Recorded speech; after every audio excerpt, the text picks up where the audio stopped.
बिहार में शाह के दौरे का दूसरा दिन आज किशनगंज पहुंचे गृह मंत्री अमित शाह। बूढ़ी काली माता मंदिर में किए दर्शन।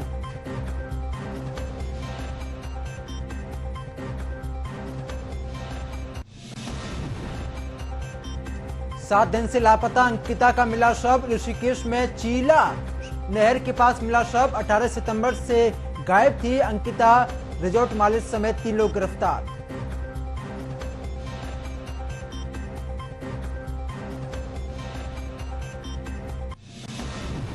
कांग्रेस के अध्यक्ष चुनाव के लिए आज से नामांकन। 24 सितंबर से 30 सितंबर के बीच दाखिल होंगे नामांकन। 17 अक्टूबर को मतदान, 19 अक्टूबर को होगी मतगणना। दिल्ली एनसीआर में झमाझम बारिश लोगों के लिए बनी मुसीबत। पिछले 3 दिनों से लगातार बरस रहे हैं मेघ, सड़कों पर भरा पानी।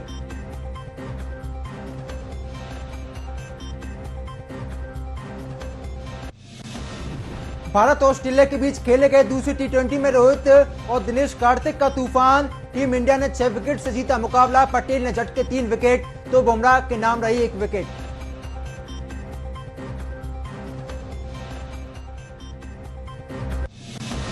नमस्कार, आप देख रहे हैं न्यूज वॉच इंडिया और आपके साथ मैं हूं देवेंद्र सिंह।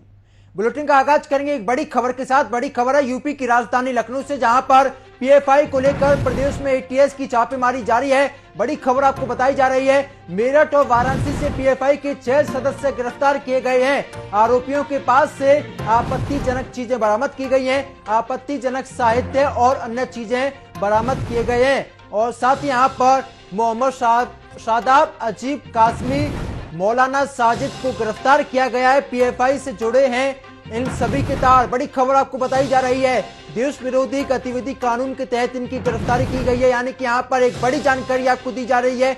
एक बड़ी कार्रवाई यहाँ पर एनआईए की टीम लगातार कर रही है। पूरे देश में एनआईए की टीम लगातार छापेमारी कर रही है। इसी कड़ी में यूपी में एनआईए की टीम ने एक बड़ी छापेमारी करते हुए 6 सदस्यों को गिरफ्तार किया है।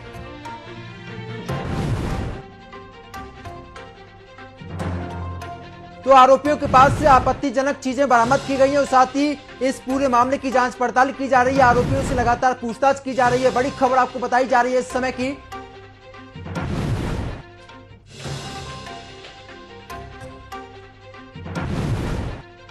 तो 6 आरोपियों को गिरफ्तार किया गया है, जिनसे लगातार पूछताछ की जा रही है।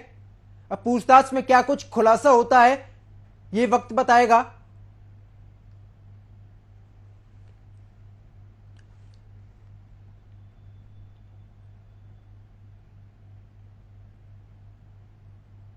इस बीच एक और बड़ी खबर सामने आ रही है यूपी के मुजफ्फरनगर से, जहां पर एनआईए की टीम का छापा है। इस्लाम कासमी को एनआईए ने उठाया है। बड़ी खबर आपको बताई जा रही है, मदरसे में पढ़ता था इस्लाम कासमी। पीएफआई का सदस्य इस्लाम कासमी, जिसे गिरफ्तार किया गया है, आतंकी गतिविधियों में भी शामिल था।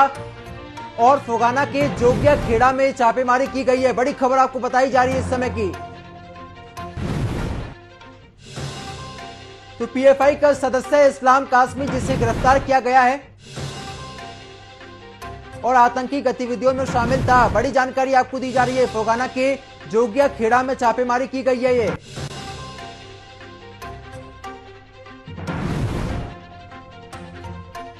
तो यूपी के मुजफ्फरनगर से बड़ी खबर आपको बताई जा रही है, एनआईए की टीम का छापा है और इस्लाम कासमी को एनआईए ने गिरफ्तार किया है, जिससे लगातार पूछताछ की जा रही है। और खबर यह भी सामने आ रही है कि मदरसे में इस्लाम कासमी बच्चों को पढ़ाता था। बहरहाल यहां पर एक और बड़ी खबर सामने आ रही है, पीएफआई को लेकर ईडी का बड़ा दावा है। पटना में पीएम की रैली को टारगेट किया गया था। पीएफआई ने रैली को टारगेट करने की योजना बनाई थी। ईडी ने अपनी रिमांड नोट में बड़ा खुलासा किया है। बड़ी जानकारी आपको दी जा रही है, हमला करने के लिए ट्रेनिंग कैंप लगाया गया था। 120 करोड़ रुपए के लेन देन का ये पता चला है यहां पर।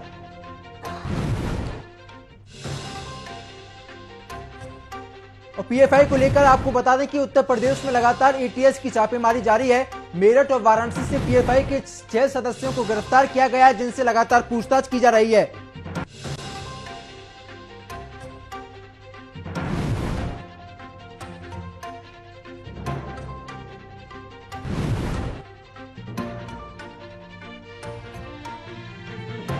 तो पटना में पीएम मोदी की रैली को निशाना बनाने का प्रयास किया गया था। और ईडी ने अपनी रिमांड नोट में एक बड़ा खुलासा किया है। हमला करने के लिए ट्रेनिंग कैंप लगाए गए थे, लेकिन कहीं ना कहीं सुरक्षा को ध्यान में रखते हुए उनके मंसूबे पूरी तरीके से फेल साबित हुए हैं। बड़ी जानकारी आपको दी जा रही है इस समय की पीएफआई को लेकर ईडी का बड़ा दावा। और पटना में पीएम मोदी की रैली को टारगेट किया गया था, लेकिन कहीं ना कहीं सुरक्षा की वजह से इनके मंसूबों पर पानी फिर गया।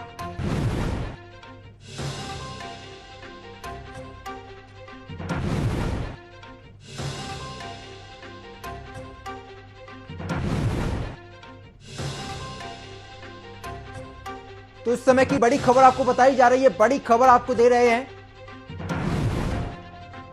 पीएफआई को लेकर ईडी का बड़ा दावा है। यहां पर पीएम मोदी की रैली को टारगेट किया गया था और पीएफआई को लेकर उत्तर प्रदेश में लगातार एटीएस की छापेमारी जारी है।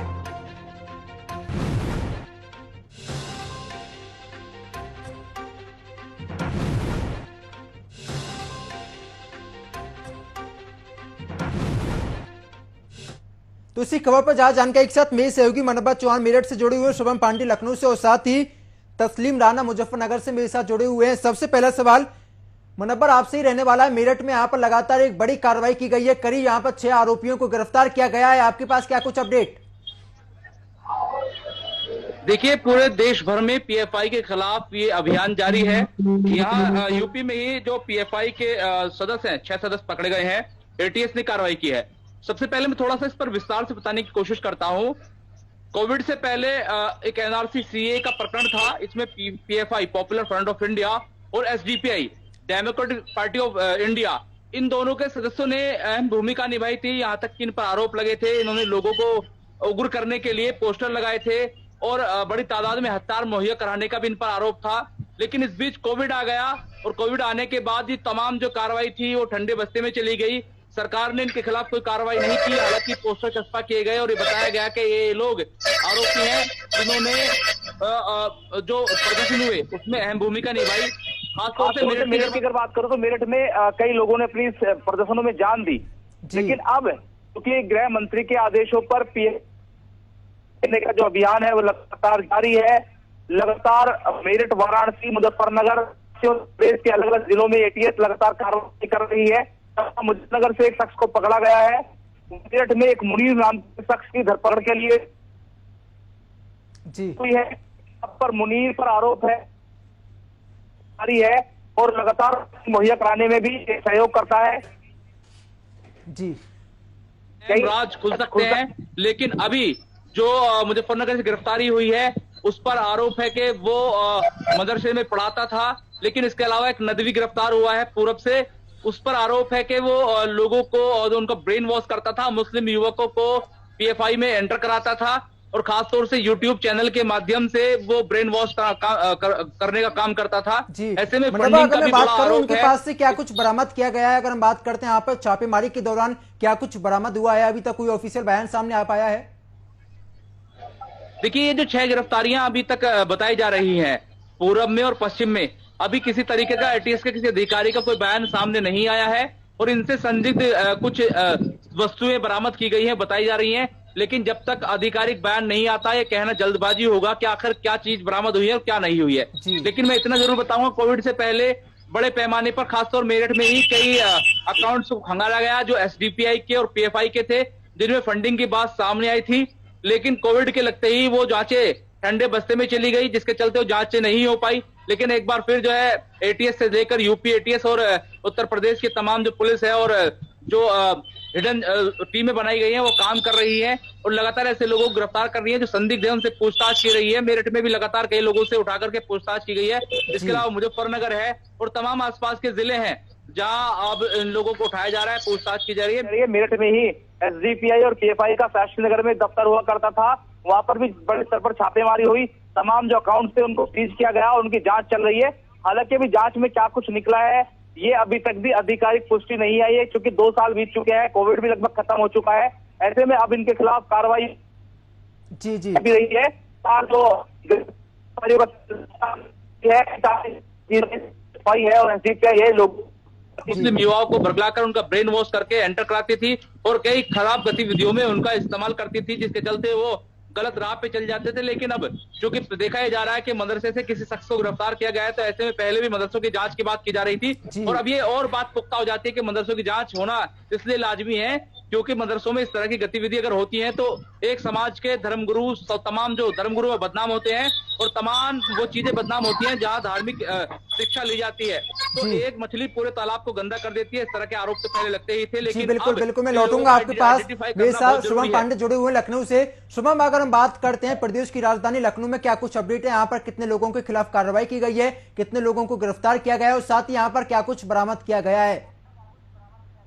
बिल्कुल, आपको बताते कहा जा सकता है कि पीएफआई के लोगों पर कहीं ना कहीं शिकंजा जो है कसता हुआ दिखाई दे रहा है और एनआईए और ईडी और यूपी एटीएस की टीम जो है लगातार कार्रवाई करती हुई दिख रही है, लगातार जो है छापेमारी की जा रही है। कल देर रात जो है कह सकते हैं कि एक जो है अहमद बेग नदवी है, उनके ऊपर उनको जो है यूपी एटीएस ने उठाया था। उनको उनके पास से कई उनके मोबाइल फोन में कई सारे आपत्तिजनक वीडियो और कई सारे कहा जा सकता है कि बैंक खाते और इन अन्य कई सारे दस्तावेज जो है पाए गए हैं और कहा जा सकता है कि उनके बारे में अगर जानकारी की गई तो लगातार उन्होंने जो है इससे पहले जो है नदवा में 2018 में पढ़ाया हुआ है, लगातार पढ़ा रहे थे और यूपी एनआरसी जो सीए और एनआरसी जो आया था उसको लेकर के भी उन्होंने कहीं ना कहीं अपनी जो है भूमिका निभाई थी, उसमें भी कहीं ना कहीं उन्होंने प्रदर्शन किया था, उसमें भी उनका नाम सामने आया था। उसी को लेकर के पुलिस ने जो है जो यूपी एटीएस है वो लगातार उनके बारे में निगरानी की गई। उसके बाद जब चीजें सामने आई तो उनको जो है आज कल देर रात जो है गिरफ्तार किया गया। लगातार कह सकते हैं यूपी में जो धरपकड़ है पीएफआई के लोगों पर वो की जा रही है। कह सकते हैं कि जो आंकड़ा है वो कहीं ना कहीं बढ़ता हुआ दिखाई दे रहा है और कह सकते हैं कि जो 6 सदस्य पकड़े गए हैं उनके ऊपर भी कहीं ना कहीं जांच की जा रही है और कहा जा सकता है कुछ जो लोग पकड़े गए हैं उनके पास कहीं ना कुछ जो है आपत्तिजनक चीजें जरूर मिली है और लगातार कह सकते हैं कि यूपी एटीएस जो है शिकंजा बनाए हुए लगातार उन लोगों से पूछताछ कर रही है, उनके जो ठिकाने हैं वहां पर जा रही है और लगातार एक तरीके से जो इनका फंडिंग का सिलसिला था उसकी भी जांच पड़ताल कर रही है, क्योंकि पीएफआई की जो फंडिंग है कई सारे मदरसों में लेकर के और देश विरोधी जो गतिविधियां हैं उनको लेकर के भी की जा रही है। और लखनऊ में जो लोग गिरफ्तार हुए हैं उनसे जानकारी मिल रही है कि अगर बात करते हैं तो कहीं ना कहीं विधानसभा को जो है विधानसभा के बारे में निगरानी की जा रही थी, जिसको लेकर के एक बड़ा जो है कांड जो है कहीं ना कहीं राजधानी में होने वाला था, जिसको देखते हुए जब एक बड़ी सफलता जो है यूपी एटीएस और एनआईए की टीम को मिली है तो कहा जा सकता है एक खतरा जो है टला है, लेकिन अभी भी जो जांच है वो लगातार बरकरार है। लगातार लोग जो है जो अधिकारी हैं वो लगातार कार्रवाई करने के लिए जो आसपास के जिले हैं वहां पर जा रहे हैं और लगातार जो मदरसे में जो लोग हैं जिनकी भूमिका सामने आ रही है उन सभी पर कहीं ना कहीं शिकंजा जो है कसता हुआ दिखाई दे रहा।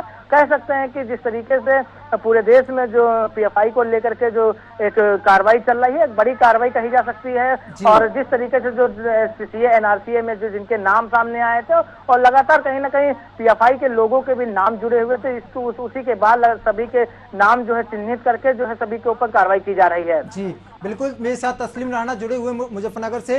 तस्लीम, अगर हम बात करते हैं मुजफ्फरनगर में एनआईए की टीम ने छापा मारा है, इस्लाम कासमी को एनआईए ने उठाया है, तो आपके पास क्या कुछ अपडेट है और आरोपी के पास से क्या कुछ बरामद किया गया है? देखिए, बिल्कुल इससे पहले भी मुजफ्फरनगर में जो पीएफआई के लोग थे इनके खिलाफ कार्रवाई हुई है। चाहे एनआरसी के दौरान जिस तरह से मुजफ्फरनगर में हिंसा हुई थी उसमें भी कई जो पीएफआई के सदस्य थे जी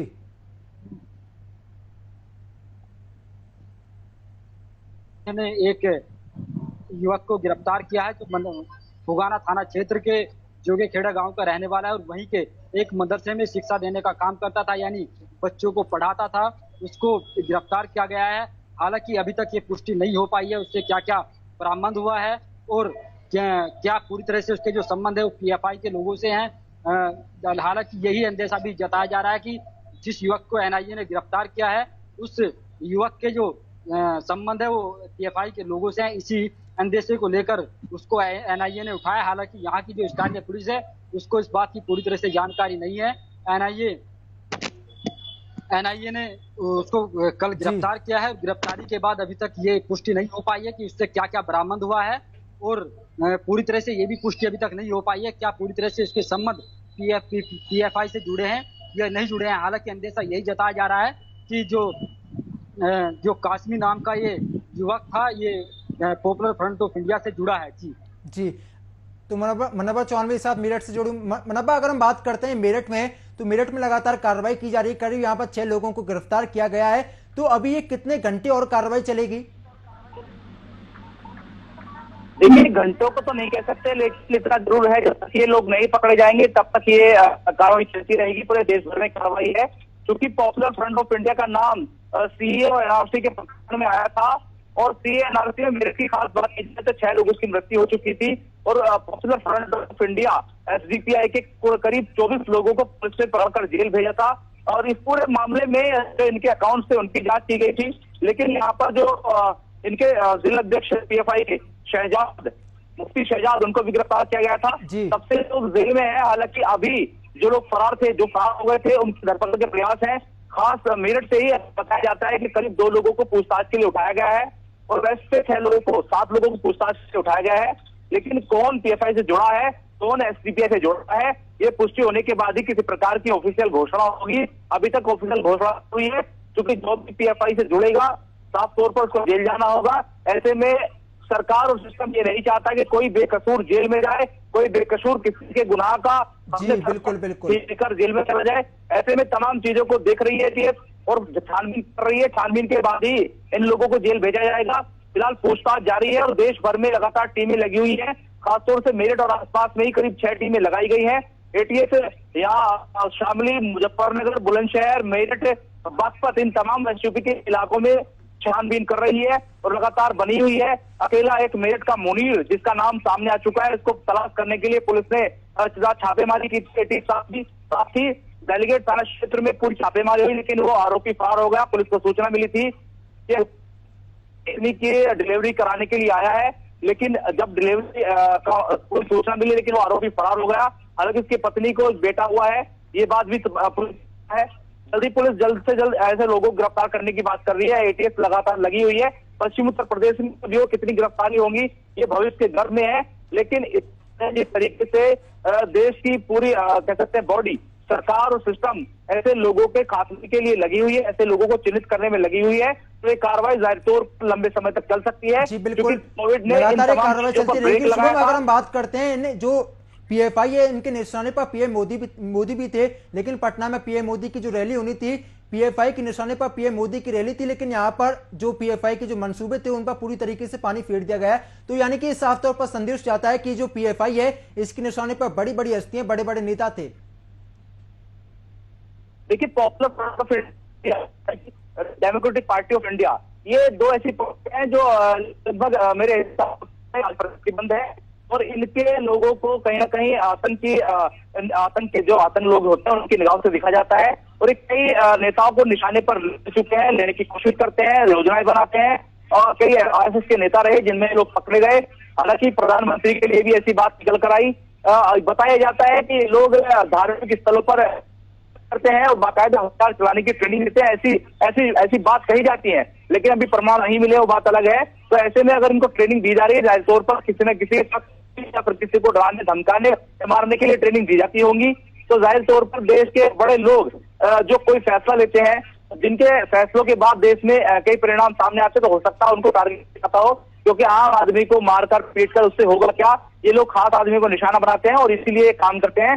पॉपुलर फ्रंट ऑफ इंडिया में बड़े बड़े लोगों का नाम सामने आता रहा है, दिल्ली से ऑपरेट होती रही है, बड़े बड़े पढ़े लिखे लोग इसमें शामिल होना बताए गए हैं, लेकिन अब परत तो परत इनका मामला खुलता जा रहा है। प्रधानमंत्री से लेकर गृह मंत्री और तमाम जो लोग हैं वो लगे हुए हैं। बहरहाल देखना यह होगा कि पॉपुलर फ्रंट ऑफ इंडिया का किस तरीके से ये लोग खात्मा करते हैं, क्योंकि ये पूरी तरीके से अगर प्रतिबंध है तो इसमें किसी को नहीं होना चाहिए।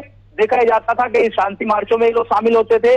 मेरठ में ही एक पैजाम इंटर कॉलेज है, यहाँ पर इन लोगों ने प्रदर्शन किया। हालांकि इसमें कई लोग नॉर्मल आदमी थे और कई लोग पॉपुलर फ्रंट ऑफ इंडिया के बताए गए थे, जिन्होंने लोगों को उकसाया। उसके बाद यहाँ के एसएसपी थे नितिन, उन पर गाज गिरी, बाकायदा यहाँ पर उनको हटा करके एसएसपी अजय साहनी को लगाया गया, जिन्होंने कई सदस्यों को पकड़वाया। 24 लोगों को गिरफ्तार किया गया था। अब ऐसे में वो भी हटा दिए हैं जल्द से जल्द। अब इस पूरे मामले में जो लोग यहाँ फरार हो गए थे उन पर भी कार्रवाई की बात की जा रही है। जो लगातार कार्रवाई की जा रही है, तो आप सभी का बहुत बहुत शुक्रिया। शुभम पांडे आपका भी शुक्रिया, और साथ ही यहाँ पर तस्लीम राणा हमारे साथ जुड़े, और मनोबत चौहान आपका भी शुक्रिया हमारे साथ जुड़ने के लिए। तो यहाँ पर कहीं ना कहीं लगातार कार्रवाई की जा रही है। 6 आरोपियों को गिरफ्तार किया गया है, जिनसे लगातार पूछताछ की जा रही है। इसी खबर को लेकर यानी कि पूरी तरीके से सियासत हो रही है। बागपत में सांसद डॉक्टर सत्यपाल सिंह ने कहा कि कट्टर इस्लाम को बढ़ावा देना ही पीएफआई का मुख्य उद्देश्य है। यह देश का सबसे बड़ा कट्टर इस्लामिक संगठन है। पूरे देश में फैले पीएफआई की जड़ से खत्म कर संगठन पर पाबंदी लगाए जाने की ये हिमायत करते हैं। दरअसल डॉक्टर सत्यपाल सिंह बागपत में आयोजित एक वोकल फॉर लोकल कार्यक्रम के तहत आयोजित प्रदर्शनी और बिक्री आयोजन के शुभारंभ पर पहुंचे थे। उन्होंने फीता काट कर इस 3 दिवसीय प्रदर्शनी और बिक्री आयोजन का शुभारंभ किया था।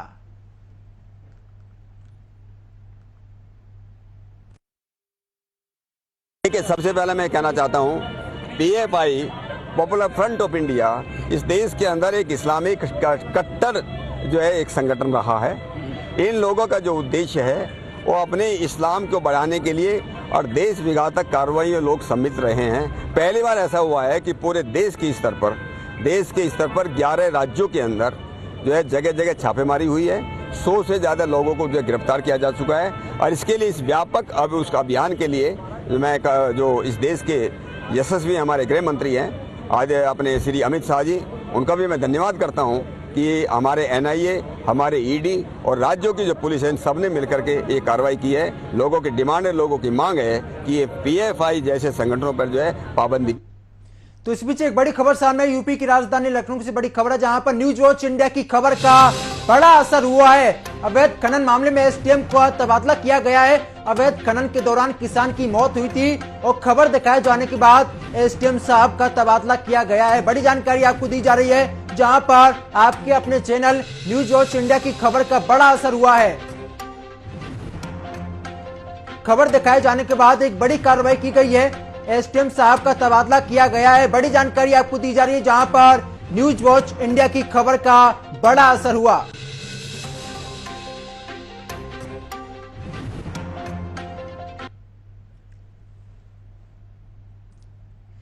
तो आपको तस्वीरें में दिखा रहे हैं किस तरीके से यहां पर मौत हो गई थी, और मौत के बाद यहां पर पुलिस की कार्यशैली पर सवाल खड़े किए जा रहे थे। लेकिन जब न्यूज वॉच इंडिया ने इस खबर को दमदारी के साथ उठाया तो यहां पर एसडीएम साहब के ऊपर गाज गिरी।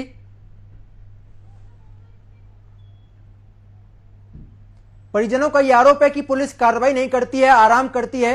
लेकिन जब न्यूज वॉच इंडिया ने इस खबर को दिखाया तो खबर दिखाए जाने के बाद एसडीएम साहब के ऊपर कार्रवाई की गई है, और साथ ही यहां पर जल्दी आरोपियों को गिरफ्तार भी किया जाएगा।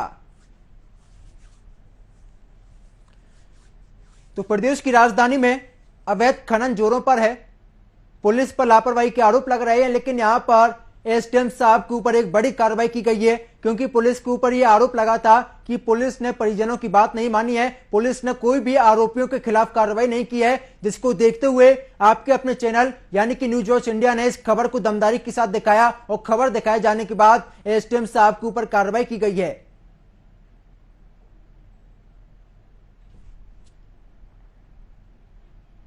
तो ज्यादा जानकारी के साथ मेरी सहयोगी शुभम पांडे मेरे साथ जुड़े हुए। शुभम, क्या कुछ जानकारी सामने आ रही है? न्यूज वॉच इंडिया की खबर का दमदार असर हुआ है।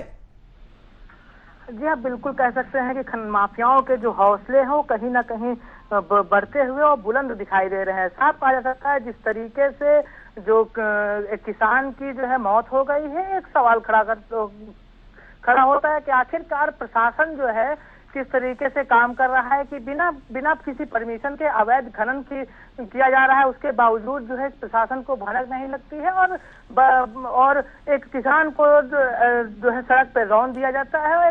लेकिन अभी कहा जा सकता है कि 12 घंटे बाद लगभग जो है ये हादसा लगभग सुबह 4 बजे का है। और आरोपियों के खिलाफ क्या कुछ कार्रवाई की गई है? अभी तक कितने आरोपियों को गिरफ्तार किया गया?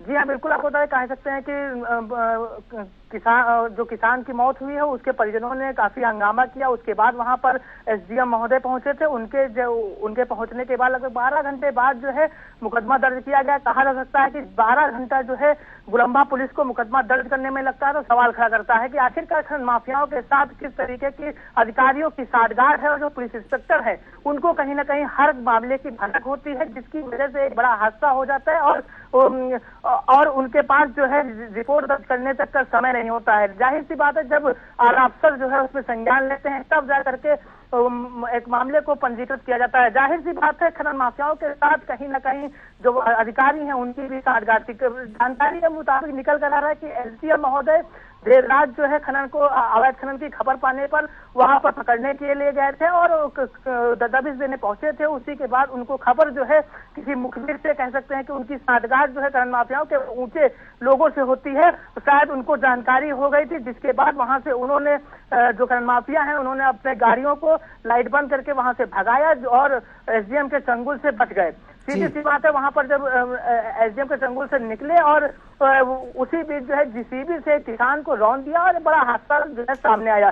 कहा जा सकता है कि एसडीएम को जाने पर वहां पर खनन माफियाओं को भनक लग जाती है, तो सवाल खड़ा करता है। बहुत बहुत शुक्रिया जानकारी साझा करने के लिए। तो यानी कि यहाँ पर साफ तौर पर सवाल खड़े किए जाते हैं, पुलिस के ऊपर भी सवाल खड़े होंगे कि आखिरकार 12 घंटे के बाद कार्रवाई क्यों नहीं की गई है। बहरहाल मेरे साथ फिलहाल इतना ही। देश और दुनिया की तमाम बड़ी खबरों के लिए आप देखते रहिए न्यूज वॉच इंडिया। नमस्कार।